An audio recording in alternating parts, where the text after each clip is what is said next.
작품과의 만남은 그 후에도 뭐 계속 이어졌습니다. 그게 이제 첫 시집과 둘째 시집은 반복적으로 제가 그 미술을 수용했다면은 그 후에는 어떤 하여튼 그 이미지를 환기한다든가 감성을 좀 더 보완한다든가 뭐 이런 점에서 미술을 수용했던 것이 아닌가 이런 생각이 들고 지금도 뭐 저의 어떤 그 서재에는 미술 관련 그 팜플렛이라든가 그 자질구레한 자료들이 많이 있습니다. 그래서 시가 필요하다 할 때는 그 자료들을 뒤적거려서 거기서 그 적당한 자료를 하나 찾아서 그걸 가지고 이제 언어에 살을 붙이기 시작하는 것이죠. 그런 방식으로 지금도 여전히 작업을 하고 있죠. 그래서 그동안 미술 작품과의 만남을 통해서 만든 시들, 제 시들을 몇 가지만 제가 소개를 해드리도록 그렇게 하겠습니다. 2016년에 그 연애관이라는 시집을 그 문학과 지성사에서 내게 되는데 그 속에는 그 최병소 화가의 그 신문지 지우기 작업을 두고 쓴 시들이 몇 편 들어 있습니다. 제가 우선 그걸 하면 두 편을 읽겠습니다. 좀 깁니다만은 제가 한번 읽어보도록 하겠습니다. 신문을 지우다 최병소 2 볼펜으로 신문지에 선을 긋고 긋는다. 계속 겹쳐서 그어대자 글자들이 지워지고 흰 여백마저 깜깜하게 사라진다. 그 위에 다시 연필로 사선을 긋고 긋는다. 흑연의 심이 볼펜 칠한 신문지를 더 어둡게 지운다. 볼펜과 연필에 달아 종이는 아주 얇아져 군데군데 찢어지고 너덜너덜해진다. 그 얇고 너덜너덜한 종이가 문화예술회관 벽에 액자도 사인도 없이 붙는다. 그걸 감상하는 이가 일으키는 약간의 바람에도 폐허처럼 펄럭이며 손만 살짝 대도 부서져 내릴 듯하다. 그것은 그의 기억 속 어둠인가? 그는 전쟁 때 폐허의 피난길에서 죽은 시체들을 뛰어넘은 적이 있다. 그것은 신문의 시체인가? 흑연이 되어버린 종이의 시신인가? 사람들은 거기서 신문을 보지 못한다. 보지 않는다. 무수히 선들을 그어대어 신문지를 지워버린 이가 내세우는 그것은 한 숭엄한 존재의 그림자인가? 신문 기자였던 나도 거기에서 어른 되는 내 폐허의 얼굴을 볼 뿐이다.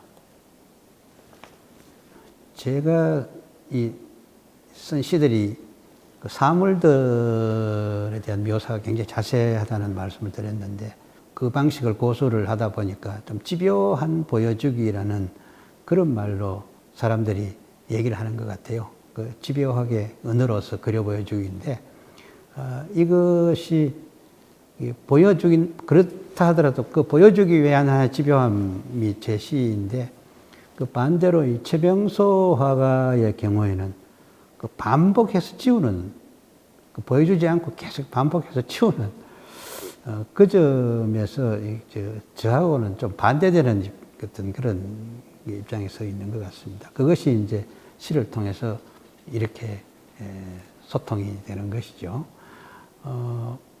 이제 어떤 평론가가 이 시를 가지고 얘기를 했는데 역설적이게도 최병소 화가의 작업은 반복이란 행위의 수행성이란 부분에서 이하석의 그 집요한 보여주기와 닮은 꼴이다. 이런 얘기도 했었어요. 뭐 그렇게 보기도 하는 모양이에요. 우리 삶의 어두운 전망을 예각한다는 점에서 둘은 일맥상통한다. 어쨌든 그 최병소 화가가 보여주는 그 지우기를 통해서 드러내는 캄캄한 어둠, 이런 것들을 아마 두고 얘기하는 것 같습니다. 그 다음에 또 한편의 시를 제가 또 낭송을 하겠습니다. 최병소처럼 지우기. 그는 어떠한 소식도 잘 지워버린다. 가령 신문지 같은 걸 검은색으로 덮거나 묻어버리는 게 아니라 아예 쭉쭉 그어서 새카맣게 만들어버리는 것이다. 지우는 것만이 자신의 권력이고 욕망이며 이데올로기라는 뜻이. 나도 그를 따라 나의 것들을 지워 보이지만 지워질 수 없는 게 지워지지 않도록 애써 더 지우는 마음이 낯설다. 선명한 것들은 잘 지워지지 않지만 지우다 보면 지워진 건 쉬 어둠이 된다. 지울수록 더 선명하게 두드러지는 상처는 억지로 지우면서 낸 상처와 함께 없는 것으로 다루기 힘들다. 마침내 그 모든 걸 지우고 나면 지워질 수 없는 것들은 지워져서도 더 캄캄한 밤이 된다. 그러면 얼마나 속이 더 어수선해질까? 온갖 꿈이 서식하는 까만 밤은 또 어떻게 지워버리지? 예. 이 시에 대해서 문학평론하는 김주연 선생은 지우고 싶다는 건지 지우기 싫다는 건지 사실 애매하다 이렇게 얘기를 하기도 했습니다만 결국은 지워질 수 없는 것이 있기 때문에 그게 지워지지 않도록 배려가 되면서 오히려 또 어떤 반대로 애써 더 지워버리려고 하는 그런 마음도 드러나는 것이 아닌가 이렇게 보는 것 같습니다.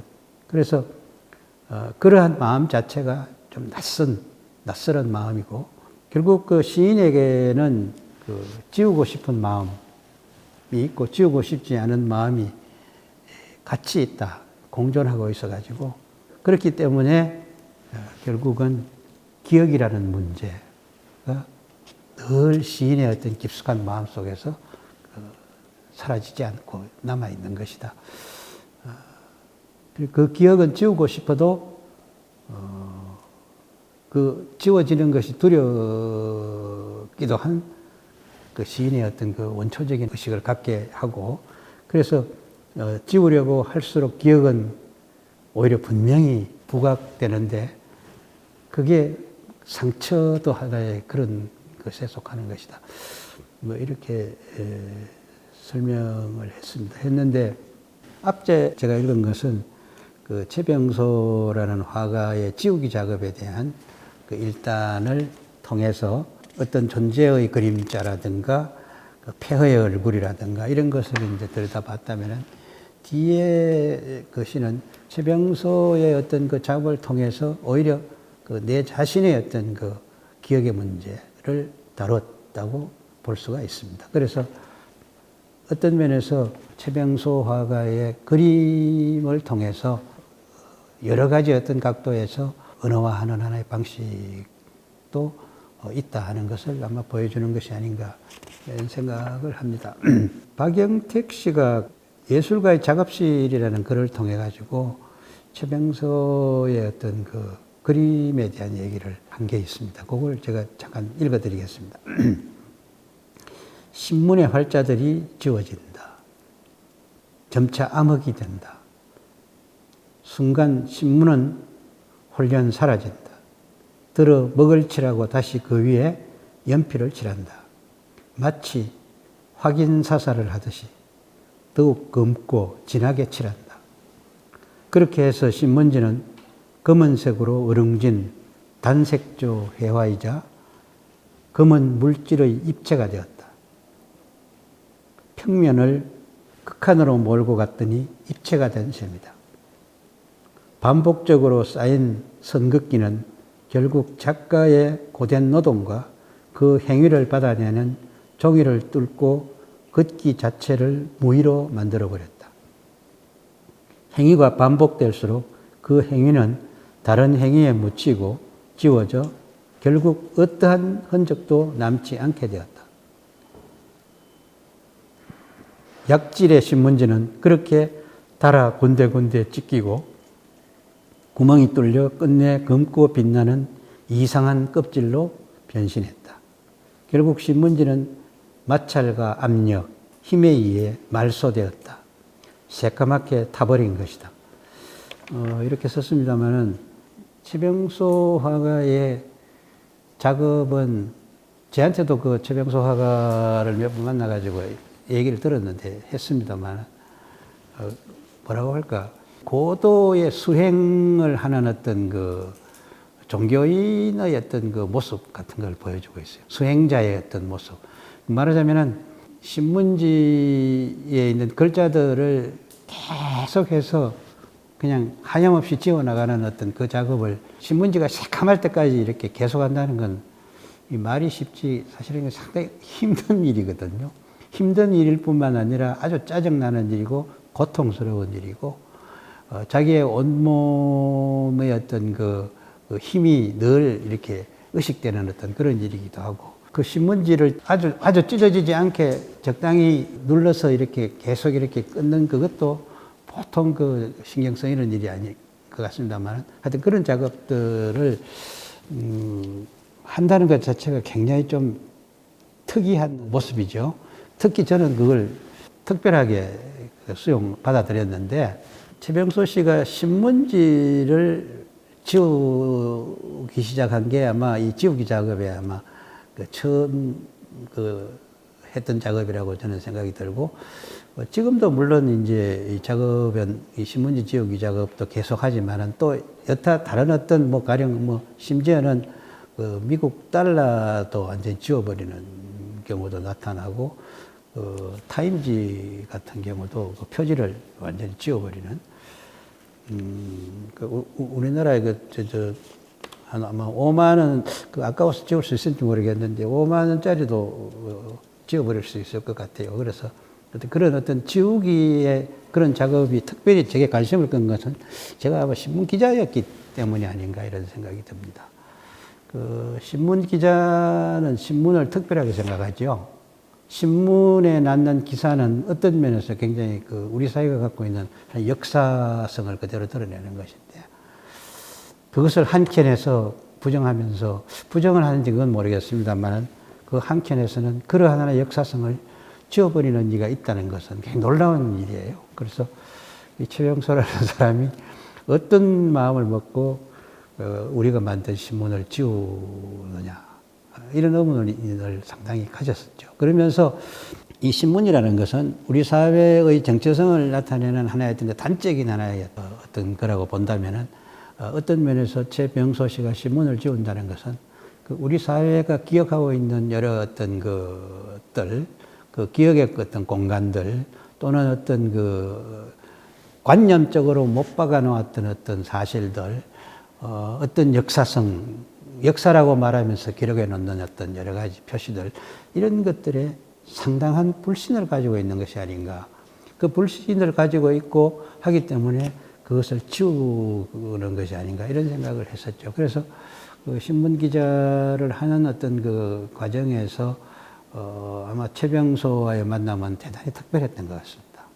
특히 제가 시를 쓰는 입장에서 저 작업을 한번 언어화시켜 봤으면 좋겠다 하는 생각을 가지게 됐었고 그렇게 해서 최병소 관련 시가 한 5편 정도는 되는 걸로 알고 있습니다만 작업을 했죠. 그래서 뭐 최병소 작품에 대해서 이제 하여튼 손에 들어오는 모든 것은 지우는데 그 지우고 난 뒤에 지워버린 물체는 불태워진 잔해 비슷한 어떤 그런 형상이 됩니다. 그래서 어떤 면에서 우리가 예술인이 또는 뭐 어떤 존재니 또는 사물이니 하는 어떤 들이 결국은 하나의 어떤 그림자에 불과한 것이 아닌가. 실체라는 것은 없다. 이런 것을 보여주는 것이 아닌가 이런 생각도 들어요. 사실은. 또 한편으로는 신문지라는 하나의 어떤 물체를 가지고 그걸 이 연필이라든가 흑연 또는 그 만년필 뭐 이 볼펜 이런 걸로 계속해서 중첩해서 그걸 지워 나가면서 썼다 보면은 새로운 하나의 어떤 그 물체가 그 새카맣게 이렇게 변해버리는 새로운 하나의 물체 이걸 뭐 새로운 입체니 뭐 다른 말로도 합니다만은 그런 물체를 만들어 버리는 거예요. 그래서 우리가 갖고 있는 신문지라는 관념을 완전히 뒤집어 버리는 것이죠. 신문지는 없고 새로운 물체만이 남는. 그래서 이걸 굉장히 놀라운 어떤 일로 받아들이는 사람들도 아마 있는 모양입니다. 그래서 아마 최병소 화가의 작품이 아마 프랑스라든가 외국에서도 상당히 관심을 끄는 것도 이러한 하나의 경험이 갖고 있는 전율이라고 할까, 충격이라고 할까, 이런 것들을 잘 보여주기 때문이 아닌가. 저도 그 점에서 어떤 면에서 그러한 하나의 어떤 그 행위 자체를 우리 사회에 대한 하나의 질문이라고 생각을 하거든요. 우리 사회가 갖고 있는 우리 시대의 어떤 그 문제에 대한 질문이고 거기에 대한 하나의 어떤 그 작가의 하나의 개입이라고 생각을 합니다. 그래서 그것이 가장 그 우리 사회의 한 어떤 그 대표적인 하나의 매체라고 할 수 있는 신문지라는 것을 선택해서 그러한 행위를 했다는 데에서 신문 기자였던 저로서는 이 문제가 굉장히 관심 있게 볼 수밖에 없지 않겠는가 그런 생각을 합니다. 그 전에도 사실은 이런 어떤 그 화가들의 어떤 그 작업에 대해서 시를 쓴 것들이 제 시집 속에 꽤 나옵니다. 가령 명태 그림을 그렸던 백태호 선생 같은 경우에 그 명태가 갖고 있는 들리지는 않는데 그 굉장한 어떤 비명소리 같은 것을 저는 그 그림 앞에 서면 늘 듣는데 그 명태가 보여주는 소리 없는 비명의 어떤 그 존재성이라는 것이 뭔가 하는 걸 비교적 장시로 한번 쓴 적도 있고요. 지금 그 젊은 시인, 저 화가 중에 그 홍창룡이라는 시인이 있어요. 아마 중앙미술대전에 대상받았던 아주 그 무지막지하게 작업을 하는 친구가 있어요. 아주 그 열정적인 친구가 있는데. 그 홍창룡의 어떤 그림에 보니까 의자 위에 구름이 이렇게 그려져 있더라고요. 그래서 그걸 그 의자에 앉은 구름이라는 걸로 해서 짧은 시를 한번 쓴 적도 있습니다. 그게 최근에 아직도 가끔 서울에 있는 그 친구들이 역 같은 데 가면은 시를 이렇게 시인들의 시를 그 지하철에 그 유리에다가 적어 놓기도 하는 모양인데 거기에 그 시가 있더라고 알려주는 친구들도 있고. 하여튼 그 홍창룡 씨의 그림도 생각이 나고 그렇습니다. 최근에는 제가 이 가창에 살고 있기 때문에 가창에 그림 그리는 친구들하고 자주 교분이 있고 만나기도 하는데 그 중에 이제 박중식 화가와 자주 만나거든요. 그래서 이 박중식 이 친구도 약간 보면 고집쟁이가 되어가지고 밖에는 거의 안 나오고 집안에 들어밖에 거의 그림만 그리는 친구로 알고 있습니다. 거의 주변을 돌아보지도 않고 그림만 그린다는 것도 사실은 문제가 있는 거 아니냐고 내가 얘기를 하는데 그 세상이 왜 돌아가는지 봐가면서 그림을 그려야지 살아있는 그림이 나오지 들어앉아가지고 이렇게 막 계속 그린다고 그림이 되느냐 이런 농담도 하고 그렇습니다만은 우리 중학교 1학년 때 미술반에서 같이 있었던 친구예요. 그러니까 자주 만나죠. 만나가지고 밥도 먹으러 다니고 친구들을 만나러 청도라든가 이런 쪽으로 다니는데 그 친구가 그 박무웅 선생의 동생이에요. 그러니까 박중식 형제 화가죠. 박무웅 씨는 상당히 향토적인 하나의 어떤 그런 작품으로 유명했는데 아깝게도 그냥 일찍 돌아가셨습니다만은. 그래서 아마 친동생이다 보니까 형이 살아있을 때 꽤 잘 나갔던 모양이에요. 그러니까 그게 아마 늘 부러웠는지 박무웅 선생의 어떤 그림자 같은 요소들이 박중식의 그림에 자주 보여요. 그래서 야, 너가 형의 어떤 그림자 저거를 떨쳐내야 네 세계가 나오니까 네 그림을 한번 그려보지. 이런 농담 삼아. 사실은 물론 그 그림도 박중식의 그림은 박무웅식 그림하고 또 다르죠. 다른 어떤 정교한 어떤 아름다움이라고 할까. 이런 것들이 가지고 있습니다만은 최근 들어와가지고 이 박중식 화가가 인간의 어떤 군상들을 그리기 시작했어요. 사람들이 모여 있는 어떤 그런 그림들을 그리기 시작했는데 특히 청색조로 이 군상들을 그리기 시작하면서 과거와는 전혀 다른 어떤 함성 같은 어떤 그런 에너지를 지금 드러내고 있는 게 아닌가. 그게 참 앞으로 어떤 방향으로 갈 수 있을지는 모르겠습니다만 참 제가 보기가 좋았어요. 그래서 그 인상을 가지고 시를 하나 쓴 것이 있습니다. 한번 읽어볼게요. 푸른색 중시객께 사람들 분비는 그 안이 숨을 때다. 서로 부르는 소리에 메아리들 꽃다발 아는 이가 내다본다. 어깨들의 푸른 빛과 푸른 팔다리들의 그늘들 얽히며 부대끼며 함께 민감하게 쓸리며 선다. 단단한 하늘과 무른 땅 위에서 지탱되는 굳센 기둥들의 총림 속으로 푸르게 붐비는 환한 어스름. 네, 이상 저의 얘기가 이제 대충 끝날 때가 된 것 같습니다만은 제 작업을 이렇게 떠올리다 보니까 의외로 미술과 저의 시가 그 관계가 굉장히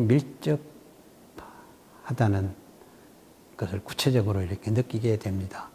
미술은 저의 문학의 한 원천의 에너지로 작용을 했던 것이 아닌가 이런 생각을 합니다.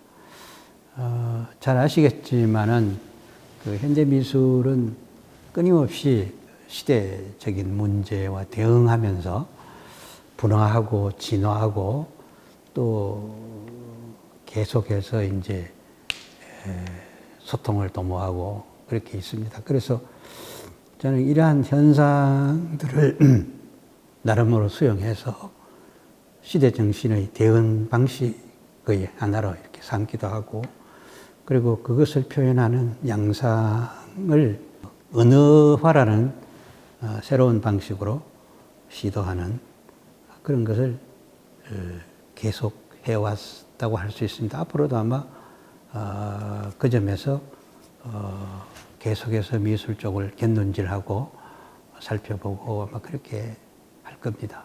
이상 저의 강연을 마치겠습니다. 몸이 건조한 제 시 얘기를 끝까지 경청해 주셔서 고맙게 생각합니다. 감사합니다.